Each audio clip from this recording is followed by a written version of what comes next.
Welcome back everyone to Crypto and More. So today we're going to look at SingularityNet. I saw something interesting in the chart of SingularityNet that I thought I should share with you guys. First of all, I wanted to show you guys this crazy drop and wondering why people don't think we're actually in a bear market, at least in the altcoins, because this drop since we reached that 66-cent range in SingularityNet until the lowest that we saw yesterday.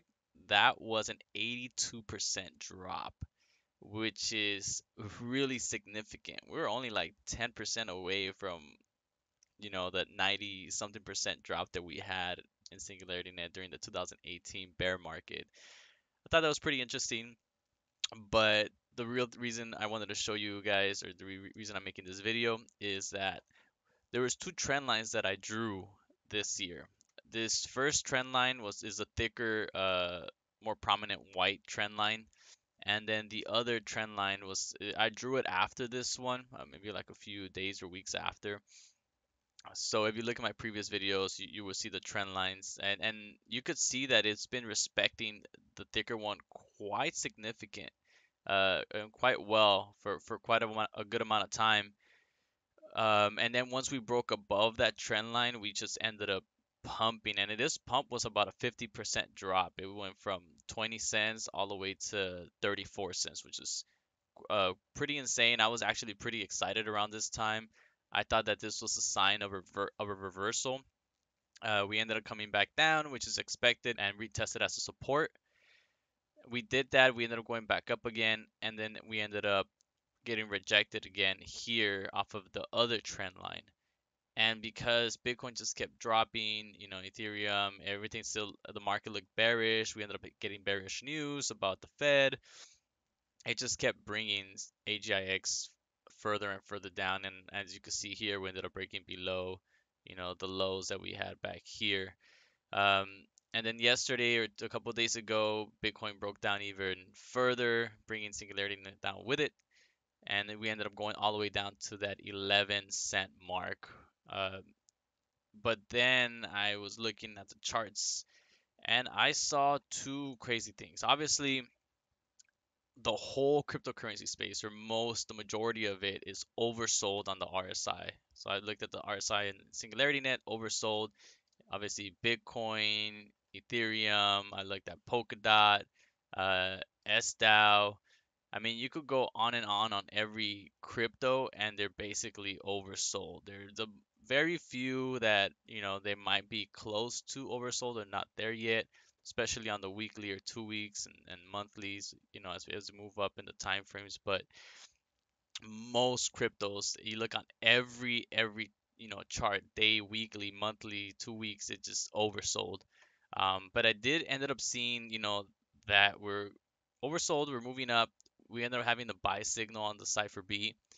And another thing that really interested me was, the sell pressure that we have on the Cypher B, because the sell pressure on SingularityNet has been very significant for a very long time, to say the least. And right now, these past 2 days, we actually ended up seeing, this curve kind of drop quite significant. We haven't seen this curve since, November of last year. So obviously, uh, just this by itself doesn't mean anything. It all depends really what Bitcoin does. But adding all these indicators show us that we might actually be reaching the bottom, if not for Bitcoin, at least for the altcoins. But we have to wait and see, obviously. No one knows the future. We can only speculate on what may happen on the market or with certain cryptos. Besides this, obviously we have two green candles, and if we have been respecting this trend line for quite some time, then that means that we're not that far off from breaking out of the trend line. Well, I'll show you on the weekly chart. You can see it a lot better. This week is gonna close in like less than a day. We're gonna be here, in just a few hours. We're gonna have a candle here. If we do end up breaking above the candle, which we would only have to go above 17 cents, about 17.5 cents to break above this trend line, then we might see a major pump similar to what we saw here. Maybe not 50%, but we might see, us pumping a little higher and maybe at least reaching up to the 20 cent, 21 cent range around here where we had that major support and resistance here. I'm pretty interested in wondering what's gonna happen. If next week we do not break above this, then we still have the week after, which is the week of January 31st, which is gonna be basically February. In order for us to break above it, we would have to go above 16 cents, which is, in my opinion, very likely. 16 cents was not that far off from where we're at right now. Right now we're at 14 cents. Uh, we've only been under here for only a short amount of time. We haven't really been under this 16 cent mark for quite a while.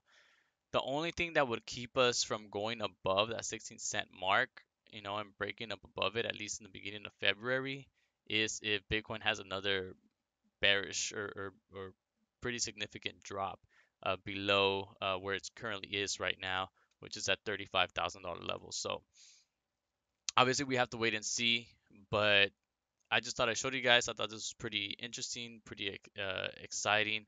I am going to keep a close eye on SingularityNet and Bitcoin and the rest of the cryptocurrency space because this drop is, in my opinion, obviously not financial advice, but for those people that could still purchase and dollar cost average, it's a pretty nice discount.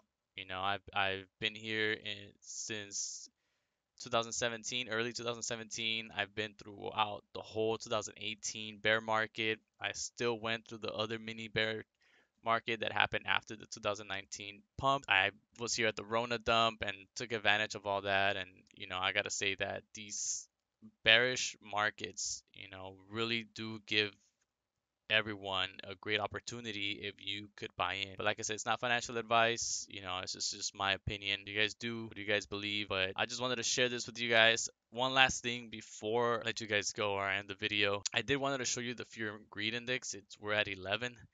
That's extremely, extremely low.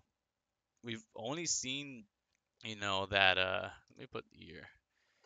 We've only seen that recently, only like once, which was on the 9th of January. No, when was that? We do 3 months. The 8th of January. So we were at 10. Obviously we moved up a little bit, but we hardly ever go this low, and when we do, we ended up getting a pretty good pump, after. Um, but I just thought this was quite interesting that we're at a 11 on the extreme fear. Yesterday we were at 13. So that's gonna be it for this video. If you guys, found this video informative, please, write something in the comments. Let me know what you guys think. Please like and subscribe. Thank you guys for watching. I'll see you next time. Peace.